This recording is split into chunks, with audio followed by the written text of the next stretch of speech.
How's it going, all you beautiful people? My name is Hissing Dragon, and welcome to the first episode of what I hope to be a series, for now, Deck Tech.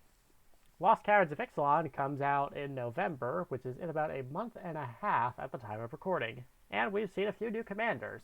First one being Ghalta, the Stampede Tyrant. She is back in her third iteration.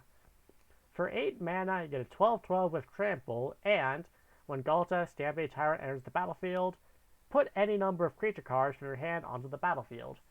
If I had a time machine, I would go back to the 1990s, show a first edition of Magic player this card, tell them this is what Magic's going to be like in 30 years, and then probably get crucified for being a witch. Seriously, 8 mana for this huge of an upside.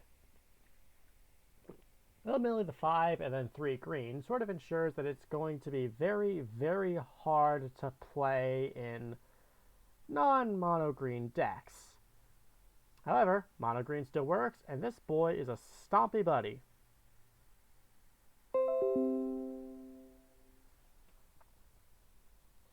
So, let's see a few cards that would go well and help him out in Commander or in probably some other formats.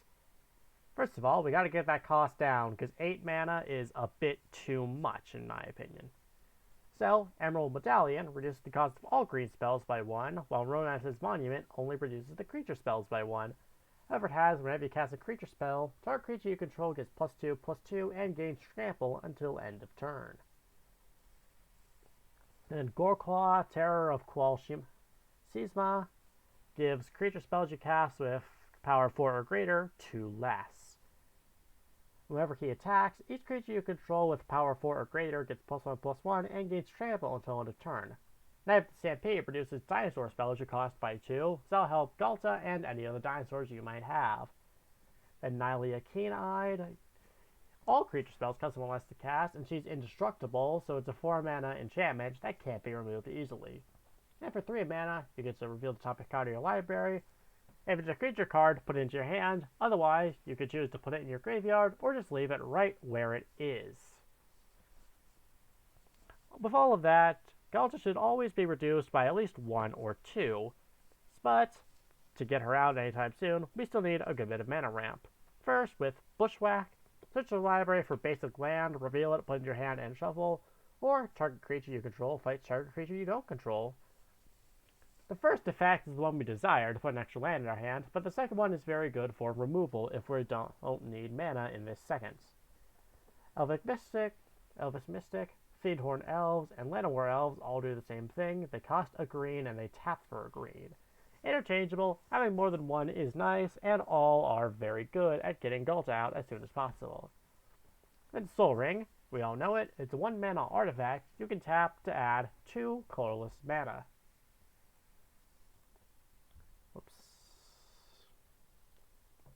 Wild Growth, enchant land. Whenever it's tapped for mana, its controller adds an additional green. The Evolution Charm. Search your library for basic land, reveal it, put it in your hand, and then shuffle. Return target creature card from your graveyard to your hand, or target creature gains flying until end of turn. The first one is obviously good for our mana fixing. The second one could get very important cost reduction back into the field if it's destroyed, and the third one can be used when we swing with Ghalta to ensure our damage goes through uninterrupted. Then, Elysian Caryatid. Tap it for 1 mana of any color. If you control a creature of power 4 or greater, add 2 mana of any 1 color instead. Allows us to ramp very quickly, particularly if we have larger creatures on the board. Rampant Growth allows you to search for basic land. Cultivate and Kodama's Reach both allow you to search for 2 lands, put 1 into your hand and 1 into the battlefield. New Horizons, put a +1/+1 counter on target creature you control, and then tap, add 2 mana of any 1 color. Karametra's Acolyte, tap it, add an amount of green to your mana pool equal to your devotion. Now this is all well and good, but what if we don't feel like playing the rules? Well, we can cheat things in. For example, Court of Bounty. As the battlefield, you become the monarch. If your upkeep, you may put a land card from your hand onto the battlefield. If you are the monarch, instead you can put a creature or a land card, therefore allowing you a huge amount of versatility that you can just slam down massive creatures early so long as your opponent can't get through. Elvish Piper, spend a green and then tap it. You may put a creature card from your hand onto the battlefield. Monster Manual, you spend 1 and a green and then tap it. You may put a creature card from your hand onto the battlefield. And then Quicksilver Amulet, spend 4 mana and then tap it. You may put a creature card from your hand onto the battlefield. But while we're still talking mana, let's talk about a handful of ways to increase the amount of mana we're getting. Starting with Caged Sun. When it enters the battlefield, you choose a color. Creatures you control the chosen color get +1/+1, and whenever a land's ability causes you to add 1 or more mana of the chosen type, add 1 additional mana of that color, effectively doubling it. Same thing goes for Mana Reflection, even the same cost. However, this one could also benefit any creatures or artifacts we would tap for green. Regal Behemoth enters the battlefield, you become the monarch. Perfect if Court of Bounty got our monarchy taken away, we can't gain it back. And whenever you're the monarch, whenever you tap a land for mana, it is doubled. Nyxbloom Ancient costs 7 mana, but when you tap a permanent for mana, it produces 3 times that much. This isn't just green, this has worked for other colors too. For example, Soul Ring, you would get 3 colorless mana each time you tapped it. Therefore, getting us a massive amount of value off of every single cast. But now let's move on to things that get ETBs, because with Ghalta's ability, we're going to be hitting a ton of creatures whenever it enters the battlefield. So first, we start off with the Essence Warden, which grants us 1 life every time a creature enters the battlefield. Llanowar Stalker has, whenever another creature enters the battlefield under your control, it gets +1/+0 until end of turn. So if you can put down about 10 creatures, it becomes +10/+0 until end of turn, and you can swing to hopefully deal a large amount of damage. Sylvan Anthem, green creatures get +1/+1, and whenever a green creature enters the battlefield under your control, you get to scry 1. So you can constantly be scrying and checking the top cards of your deck, which is perfect for Garruk's Uprising. Whenever a creature of power 4 or greater enters the battlefield under your control, draw a card. So once you scry, and then you can immediately draw it with Garruk's Uprising and just keep ramping. Verdant Sun's Avatar has, whenever it or another creature enters the battlefield under your control, you gain life equal to that creature's toughness. Between this and Essence Warden, you will be flooded with life as soon as you cast Ghalta. And then there's some creatures that would be very good to drop, starting with Tyrant's Atrocity. It's a 4/4 with haste and toxic 3, so you can hit your opponent and quickly get a couple of poison counters while they're still trying to deal with the fact that you just dropped your commander. Great Oak Guardian, whenever it enters the battlefield, target all of your creatures gain +2/+2 until end of turn and are untapped, granting you a large boost, and can be played as an instant with Flash if you don't want to cast it off of Ghalta's trigger. Ancient Bronze Dragon, whenever it deals combat damage, roll a d20. Whenever you do, put X +1/+1 counters on each of up to 2 target creatures, where X is the result. And then Regal Force, whenever it enters the battlefield, draw a card for each green creature you control. Tyrannox Rex, it has trample, toxic 4, ward 4, and haste. And Zopandrel, the beginning of each combat, to double the power and toughness of each creature you control until end of turn. And Craterhoof Behemoth, whenever it enters the battlefield, creatures you control gain trample and get +X/+X until end of turn, where X is the number of creatures you control.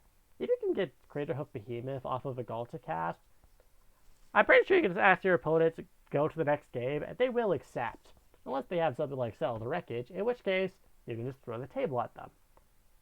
And Apex Altasaur. Enters the battlefield, it fights up to 1 target creature you don't control, and when it's dealt damage, it fights up to 1 target creature you don't control. Play this with Ghalta, and then just bludgeon down your opponent's largest blockers. However, we talked a lot about card draw, so let's go into it. First of all, I recommend Reliquary Tower, Thought Vessel, and Decanter of Endless Water, so that you have enough mana so you have enough of a hand size to support all this card draw.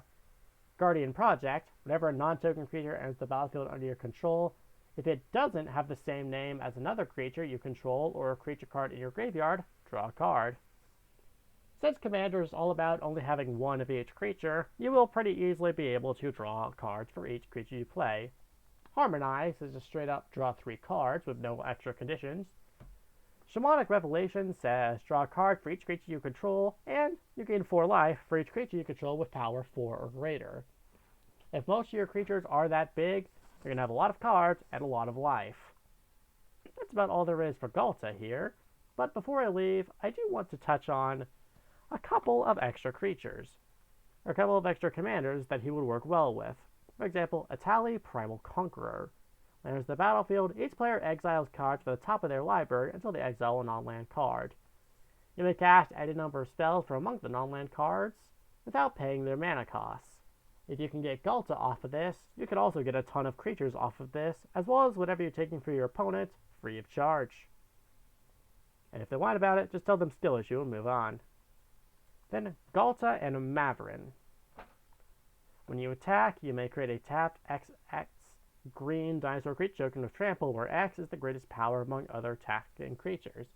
If Ghalta attacks alongside Ghalta, you get a total of 3 12/12s for swinging for a total of 36 damage. Last but not least is Gishath, Sun's Avatar. When it deals combat damage to a player, reveal that many cards to your library. Put a number of dinosaur creature cards from among them onto the battlefield, and the rest on the bottom of your library in a random order. Eventually, once again, if you can get Ghalta and Maverin off of that, you can become incredibly powerful very, very quickly. This is in summary. Once again, take a good look. All of the cards that have been recommended. If you like this video or want more like it, like, comment, subscribe, and share. And if you have any extra input, please comment that too. For now, Raceless Seasoned Dragon signing off.